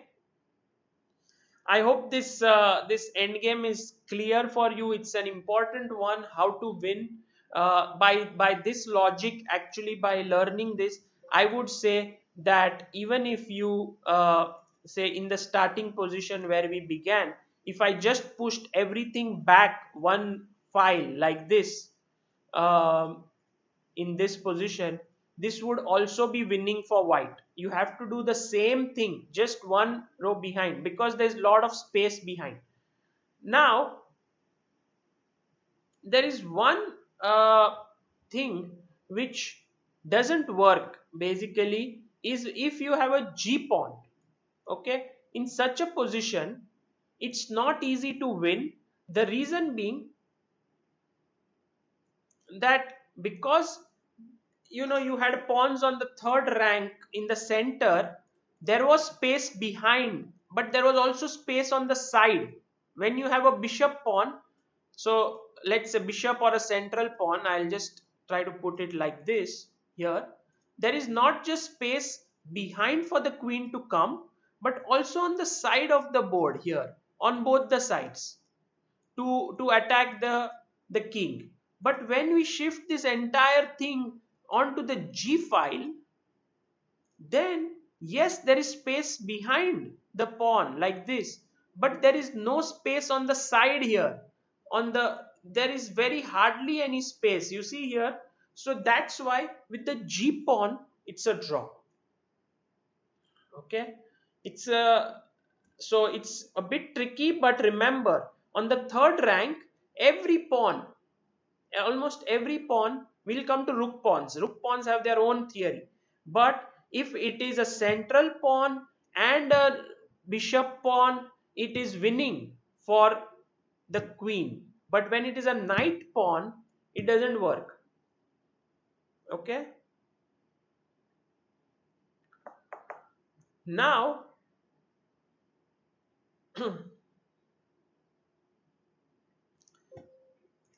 let's have a look at by the way, there is one comment here which says, Nimit Sharma says, Samay streaming live for fun, thousands were watching it. IM Shah showing endgames and strategies, only 246 watching. India needs to improve. I beg to disagree with this. Uh, different people have different talents, and I had this one argument once with a top player, where I told him, chess is such a great game. It's such a tough sport. Yet when the top players play online, or any tournament, and the live commentary has only 10,000 viewers or maybe 15,000 viewers. While if you look at any other sport like football, and sometimes they are just kicking the ball, or some other sport, and there are, say, 1 million or maybe 5 million or 10 million viewers. So doesn't it make you sad, or doesn't it make you depressed? And the top player told me, my job is to play chess, and I have to play chess in the best possible way. It doesn't matter to me how many people come, it doesn't matter to me how many people join. For me, I feel it's somewhat similar here. When I'm teaching the end games, this is my job. I want to do it in the best possible way. I know that people will come to this later on and view this video as well, learn from it. And at the same time, I have great respect for what Samay is doing, because if anyone has followed him, Samay Raina, his channel, he is trying to popularize chess in a very very cool way. I mean, until now no one had managed to do this in such a nice fun way, where beginners play with grandmasters. And it's a great nice thing what he is doing. So let's respect that what he is doing, and also let's respect what I'm doing, and we go on. Yeah, we don't need to worry about how many viewers. All those who are here are very alert, and that's what I enjoy the most. Yes, Shubham Singh, you're right, every sport has its own importance. Okay, now who was that player, says Sumedh Ramteke. Well, in general, I mean, he's top 10 player, but doesn't matter. Yeah. So I had shown you a position which was with the pawn on d7 and this position, yeah, something like this. And I had said it's a draw. When the pawn is on the 7th rank, you have a central pawn, bishop pawn, knight pawn. All pawns are drawn. Okay, there is no way to win unless the king is inside, like the rook cut off. The king has managed to go inside. Like here, the rook is cutting off on the 6th rank. If the rook king can go in, it would win. But now we come to the rook pawn. The rook pawn is always a different beast. Okay, in this position, if we go here, the rook pawn is a different altogether thing. The main reason being, can anyone tell me what is the result of this position? Is white winning or is this a draw?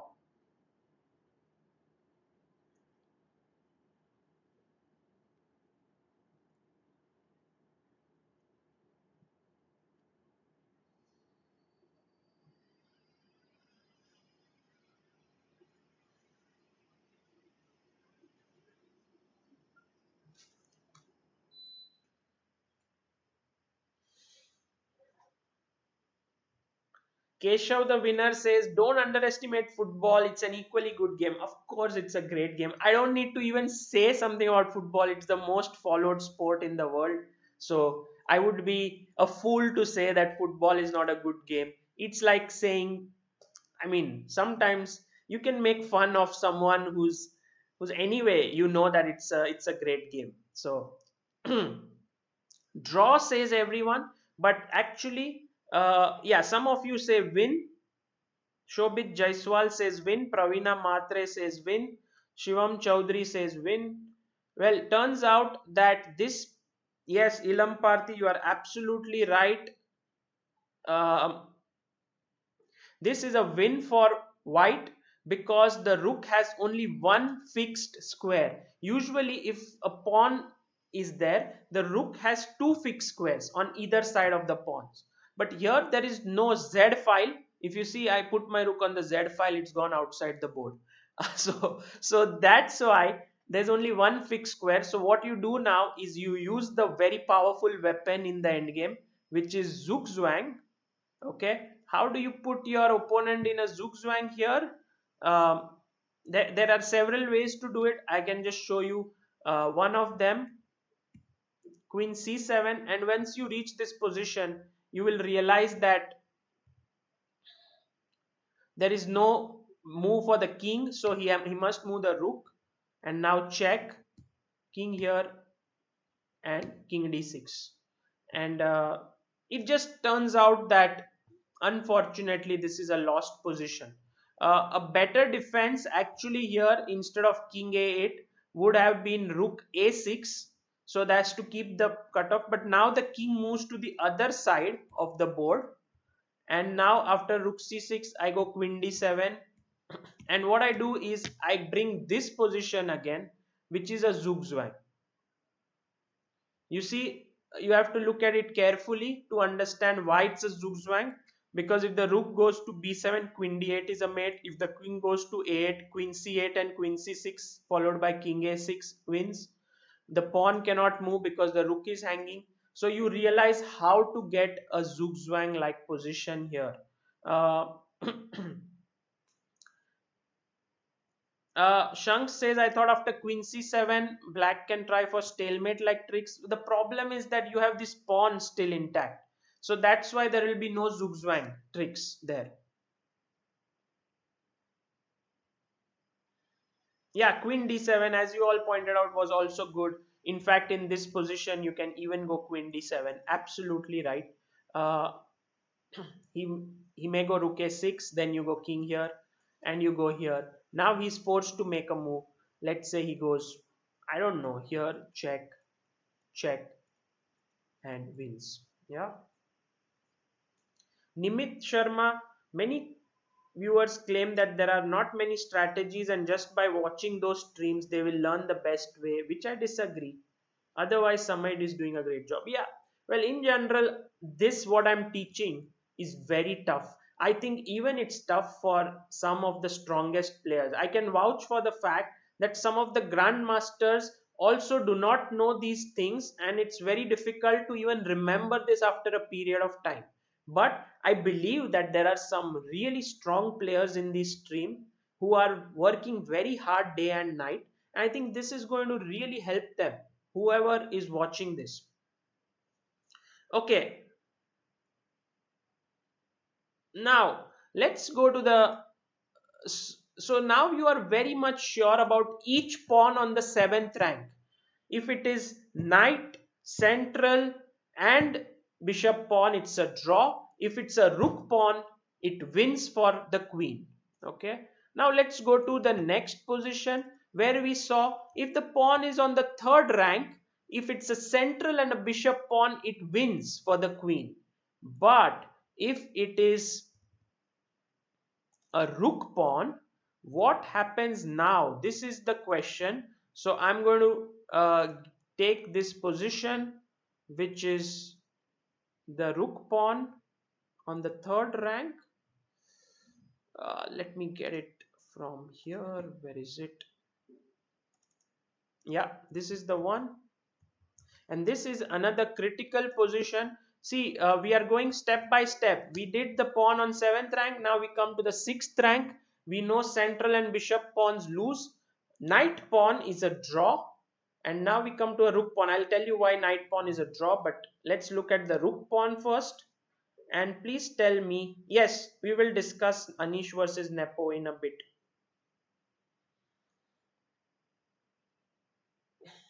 What is the result of this position?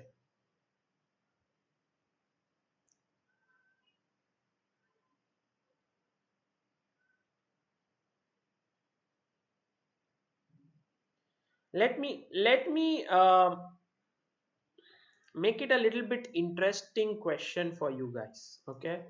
Because I think to learn this, it would be very nice if I can ask you a question which is something like this, okay? Let me get it on the board so that you can first let me know. So I will come back to that position again, but first this one. So a lot of people says win, win, win, draw. Okay. In this position, tell me, Mayur Gondalekar says on the 7th rank was a win, on 6th might not win so easily. Yes, black has more space, but once again, the rook has only one fixed square. So my question to you is, would you put your king on c3 or on a4 or a3? You know, the main point I want to ask is, would you go to the side of the board or would you come out from here? This is the question.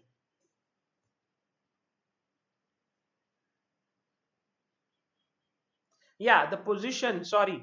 King b7 for black, rook b5, pawn a6, black king b4, queen c4. So, just to announce the position again for our visually impaired friends, king b4, queen c4, black king b7, rook b5, pawn a6. The question is whether white should go king a4 or he should go to c3.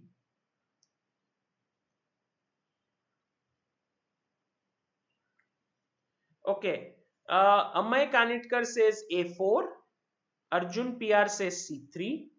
Ashika Kale says King C3. Marvelous Chess says C3. Amay Kanitkar A4. Jayan Saha C3. So, you know, there is a lot of doubt and debate as to where the king should go. Turns out that the right place to go for the white king is not on the long side where there's so much space, but to a4. If the king is here, this becomes easily winning. Why? Because when you are able to put black in zugzwang and the rook moves back, the king comes in and actually rounds up this pawn. Okay, so remember that king is very very useful on the short side, I mean on the a4. He's cut off that side. Okay, So let's go back to the position that we were discussing here, and we realized that actually the king is on the wrong side in this position where king c4, okay, remember the notation, king c4, queen a3, this is a new position, king c4, queen a3, king b7, rook b5, pawn a6. Here, because the king is on the wrong side, this is a draw. Okay, so queen e7 check, king b8, queen e8 check, king b7, queen d8. You see, now I've put a zugzwang, some kind of a small zugzwang with queen c8. The king has nowhere to move. If you go out, I will play this check and I will force you out, and then you will be in trouble. Okay, because you don't have too many squares and my king will start moving in. So therefore, it's important here to play rook b7 in this position, queen c5 check, king a8. And now you can imagine that if you can, do something like check here, and if your king was on a4 in this position, he could just come to a5 and pick up this pawn and game over.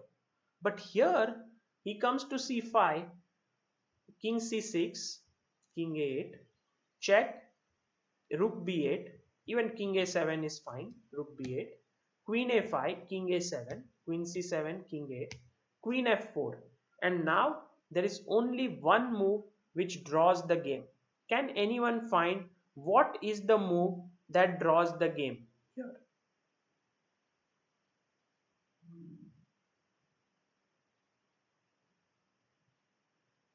This is a draw, but how?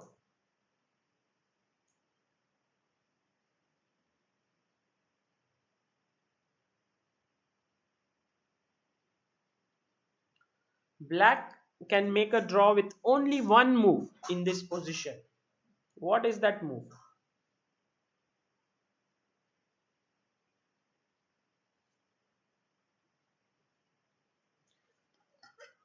Nitin Raut से सागर के अंदर ज्ञान का सागर. Well, it is quite a lot of knowledge that you need for this endgame, but I think I prepared a lot yesterday. That's the reason why there's so many positions. Well, the only way to actually, by the way, rook b6 wouldn't work, king b6, and there is an a pawn, it's not a stalemate. King a7 Ilamparti is a mistake here because I go king c7. This is exactly the mistake which has been made by many people. The point is you should not allow the white king to get to c8, because if king a7, king c7, rook b7, king c8, this is game over. King has reached and now there is no rook b8 check. Hence, the right move, as has been suggested by Keval Joshi, very good. Anyone else who has made that move? Yan Jun, Marvelous Chess, Sibobrata Banerjee, very good. You are right. The right move is rook b7, stopping the king from coming there. Rook b5 move is also wrong because I will just play king c7. And the way to win is king a7, queen d6, rook b8, check, check, and queen d6. Because now this is a decisive zugzwang. The king cannot move. This is lost. Rook b7 is met with king c8. No rook b8 check. Now rook b5 check, queen c7, and this is the position you should aim to get, because now rook b1 check. I keep giving checks and I will win the rook. Okay, so this is quite a complex one, but I will show you how in a practical game as well it is gone wrong. So there is one very recent game that took place in this, which is Deep Sen Gupta versus Zhu Minghui. This happened in Asian continental. This was the position that they reached 2017. What should black play here? Black to move in this position, white king on f6, queen on d3, black king on h8, rook g8, pawn h6. Okay, white king f6, queen d3, black king h8, rook g8, pawn h6. What should black play in this position? Yes, very good, Shanks. Ilamparti has now learned from his mistake and last time, and he's found the right move. Rook g7. Yes, New Patel, Karan Parikh, Shanks. Very good, guys. You don't let the king come in. You play rook to g7 in this very position. Uh, by the way, here the mistake which was made in the game was rook to g5 when actually rook g7 was the correct move and would have given a draw.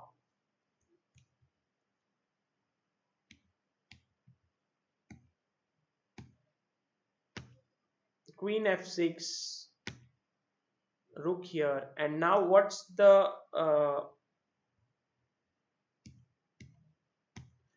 winning move here for white? Can anyone tell me? Because it's still not easy to break through, but you have one strong move which leads to the decisive zugzwang.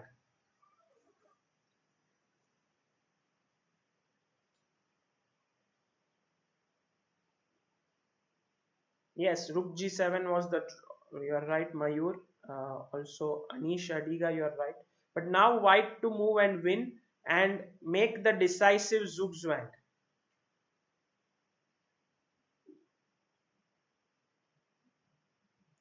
What is the move that gives the decisive one?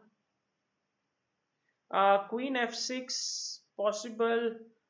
Queen F6, then maybe just Rook to G5. So something else. Yes, Queen E6 is correct. As New Patel, Nikhil Chahal have rightly pointed out, Queen E6, because Queen F6, I go here, then if you go in, I give you a check. You're not able to make progress yet. But if you play your Queen to E6, the point is that after you move your Rook here, I can go King F8 in this position, and there is no check on this square, and I've made progress. Next move, I'm going to play my queen here. Okay, and that is going to be a win. For example, if he goes here, I can give a check, king h8, and yeah, the idea is to get this very position with white to move, like this position with white to move. So if I can do something like check, king here, queen d5, king h7, and queen e6, then I think this is winning, because now you don't have any moves in the position. If you go here, I will play here, and this is lost. You will have to go to, say you play here, sorry, it's a check, so you go back, and now comes second. I think this position,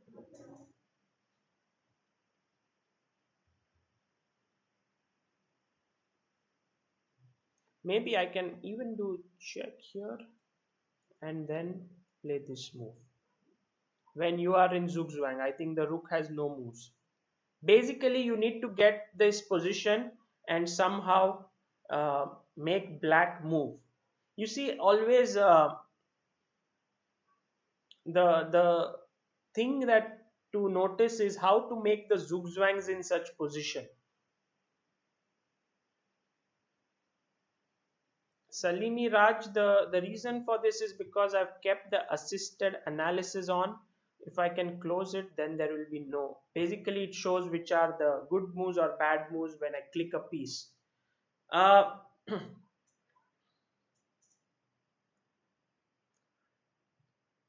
Queen e5. Which position should we go? Queen e5. Ah, here, yes, Queen e5, of course. Just crazy. So basically, here Rook g7 is not possible because of check and Queen e5. Yeah, sometimes you just blank out. Yeah, after so Rook g7 is not possible, and in general, next move, if you go, you can't move the king. You if you move your rook somewhere far off, then I give these checks, check, check, and I basically pick up the rook wherever it is on the board. Okay, guys, I think that was a little bit too heavy, but I hope you understood a lot of things. It's time to summarize what we have learned. Of course, we haven't completed everything that we have learned right now, but time to summarize. You know, I have made a special section for Queen versus Rook because there's going to be a lot of things that we learned today. So, first of all, let's have a look at the first thing that we learned, which was the Philidor position. Okay, I hope that all of you will remember the Philidor position.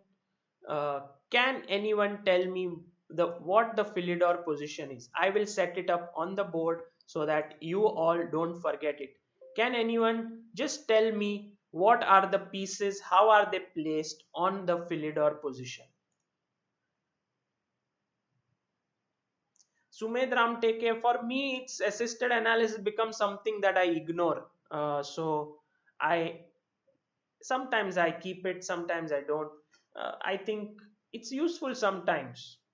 There is a video I've made on assisted analysis on YouTube, so you can have a look. Maybe it's something um, you it would be useful for.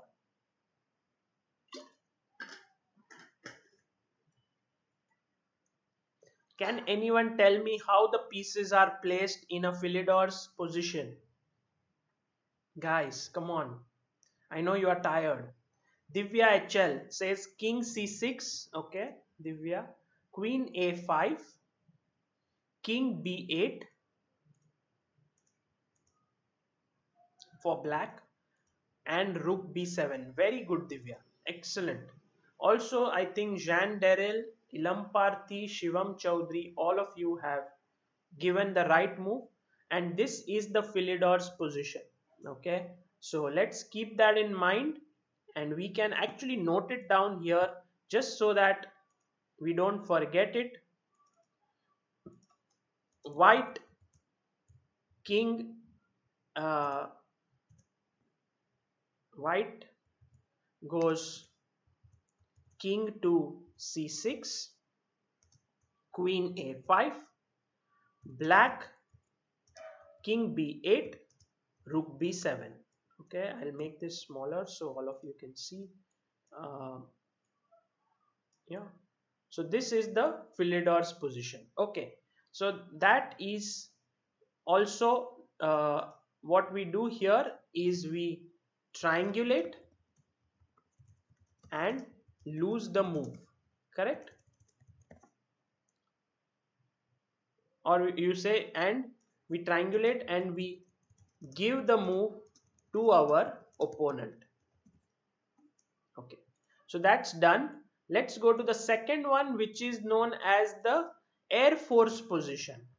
Yes, all of you know. Can anyone tell me what the Air Force position is? This is, by the way, not a well established name. So tomorrow you will go to someone and say, hey, Air Force position. They will say, what are you saying? What is Air Force position? I don't know.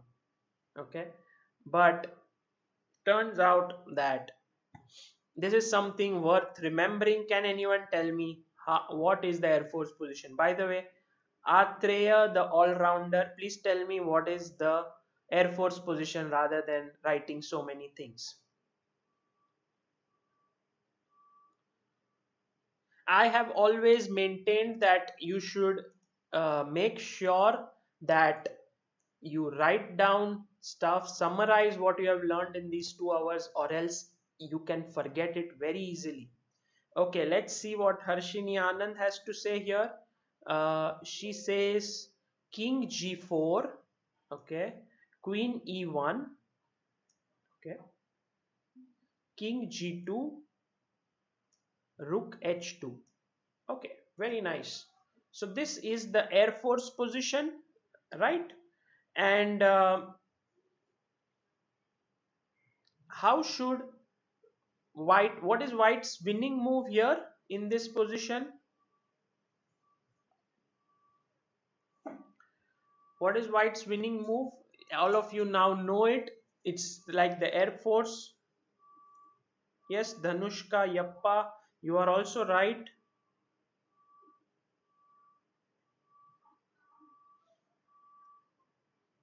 Yes, Arshia Das, you have a doubt. Please let me know. What's your doubt?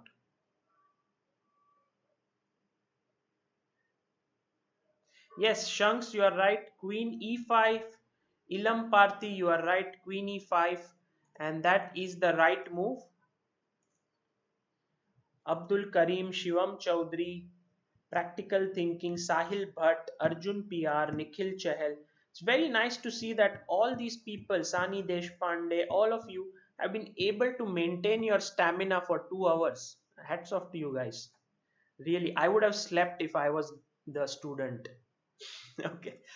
So let's write down the Air Force position. White, King G4, Queen E1, Black, King G2, Rook H2. Okay. And here the right move is Queen E5, like Air Force. Okay. Controlling H2. Very important point. And you win. And I think if you remember these two positions, queen versus rook endgames will be quite easy for you. Now we come to fortresses. Okay, we come to fortresses, and I would say my question to all of you is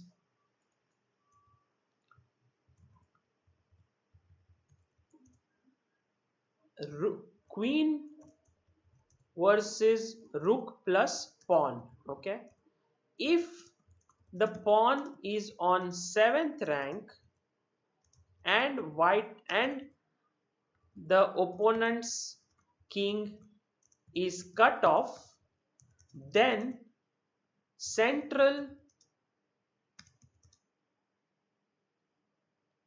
bishop and knight pawns win for the queen. Correct? Right? I just want to confirm with all of you guys if this is correct.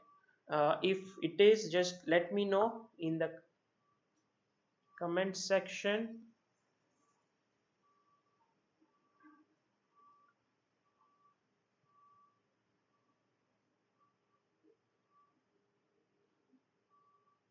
Practical Thinking Shanks says draw. Rishila fan says draw. I should make this slightly smaller text size. Maybe that's why you can't see it.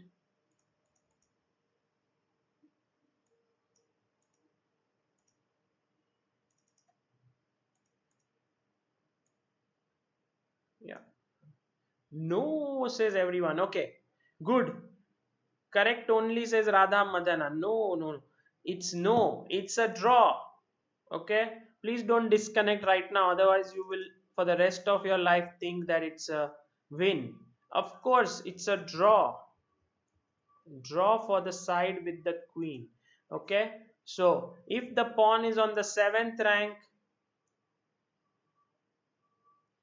then it's a central bishop and knight pawns draw. Okay, not for the queen, but just we'll write draw. And rook pawn wins for the queen. Okay, because there's only one fixed square. By the way, a big thanks to Rahul Anil Bhagwat, who's contributed 200 rupees. Thank you so much, Rahul. You also contributed yesterday. You've done it today. Very kind of you. Thank you.